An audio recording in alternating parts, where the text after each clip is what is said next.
I'm Ruth Medd, the Executive Chair of Women on Boards, coming to you today from London, which is perhaps why the logo in the left-hand side of this screen is upside down. We've gone to the Northern Hemisphere. Anyway, good morning. This is the two-weekly vacancy review of the WOB Jobs Board. And this week, it's an international edition for the first time. I was to have my colleague Rachel Trenter with us, and she runs the WOB UK Jobs Board, but regrettably she's come down with COVID. So you're stuck with me again, everybody. So hi, I hope you're all thriving and well and enjoying life, albeit too many floods in Australia and a bit chilly here in London. What I thought we'd do today is we'll have a little tiptoe through the Australian Vacancies Board, looking at not-for-profits, government boards and private companies, just a small snapshot of these. And then I'll move on to the UK Jobs Board, where we've got the charity sector, which is equivalent to our not-for-profits, of course, education, because that's a big sector in the UK, and then a private company from them. Now, there's many, many more things on the Jobs Board, either WOB UK or WOB Australia, but this is just a short snapshot to perhaps get your juices flowing, to have a think about some ideas of what you might be interested in. So first up, Australia, some not-for-profits. First up, 25873. It's called Your Side. Can you imagine what that might be? Well, we'll see. It closes on the 30th of April and offers directors' fees. It's a not-for-profit that supports people with disability and mental illness, etc. It's looking for governance, clinical governance though, risk management, allied health, and understanding of the social care sector. It does pay. I don't know what the amount is, probably not full commercial rates, but it's a really, really good step in the right direction to get high quality directors who are looking for paid roles onto a sector that's fairly high risk, to put not too fine a point on it. So that's Your Side. Next up is a bit of a favourite of mine because I live in Sydney. It's 25645, which is the Sydney International Piano Competition. Sort of rivals the Archibald in a funny sort of way. Closes 29th of April, and clearly this is in the arts sector, so it's unpaid and will probably cost you money by buying tickets for your friends to attend. But they're looking for finance, law, fundraising and marketing. And if you're a closet pianist or a great admirer of youthful exuberance in the piano world, have a think about this one. Next up, my third in the not-for-profits sector is 25923, which is Santos Organics. Closes on the 6th of May. This is a large not-for-profit social enterprise based in the Byron Shire of New South Wales. I hope they're not underwater. It's been operating for more than 40 years, and it provides the local community with organic food. That's the sort of match made in heaven in a funny sort of way, if you've been to the Byron Shire of late, and I was there over Christmas. They're looking, not surprisingly, for e-commerce expertise, understanding the retail trade, information technology and systems, and commercial law. Could be a really, really interesting opportunity, that. So that's the three not-for-profits.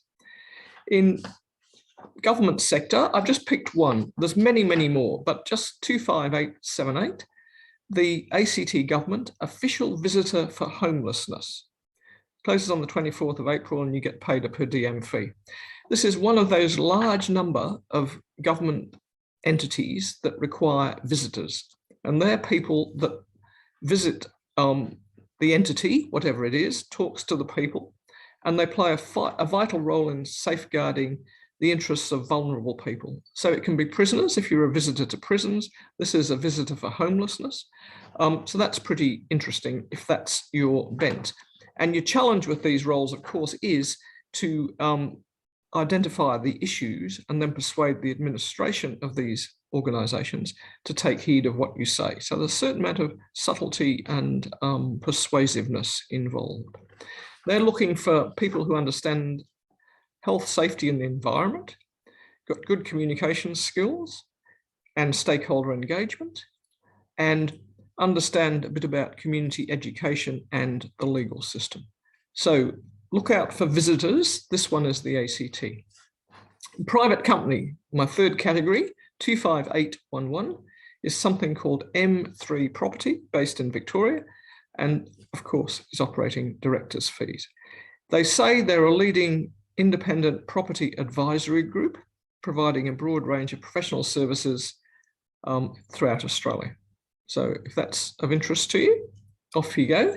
And they're looking for business operations, human resources, innovation, property development, and business growth. Quite a broad range of skills. So I hope you find those a bit interesting, and it's a case of compare and contrast on this occasion. So let's move on to the UK sector.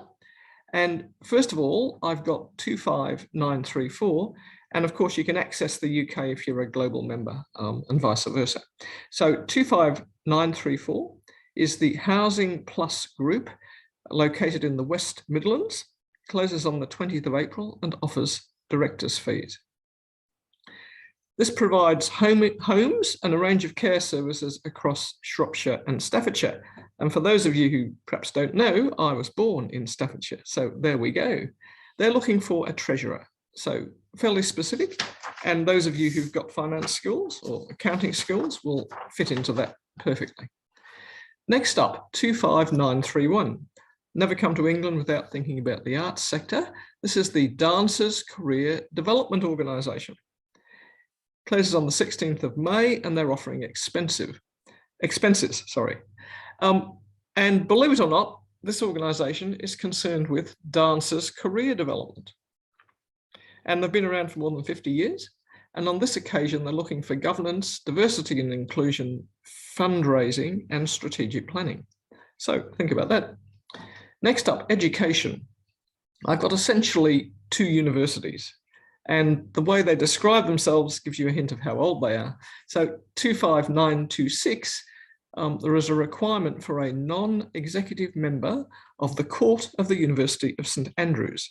That's Edinburgh. And it's paid, and they're looking for somebody who's got leadership in higher education, but I would suspect they also need people with business development skills as well.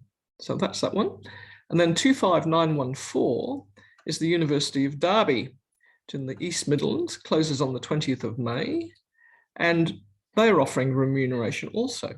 They're looking for quality assurance, finance, governance, strategic planning, and implementation. And think about the difference in the requirements for the two universities. And does that tell us anything about them? It might tell us that the Court of the University of St Andrews has got hordes of people with quality assurance, finance, governance, strategic planning and implementation. But it might tell me, for example, that the St Andrews gig is really focused on educational leadership for this particular board role, whereas the other is looking for business skills. Okay, and finally for the UK, I've got 25889, Waverton Investment Management Limited. Now, the UK is particularly strong in the financial services sector, and so this is pretty typical of a range of boards that get posted on the UK site.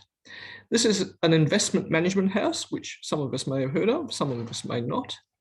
And like many of them, it's dedicated to creating high quality investment portfolios and providing personal service for private individuals, trusts, charities, and institutions. Sounds familiar.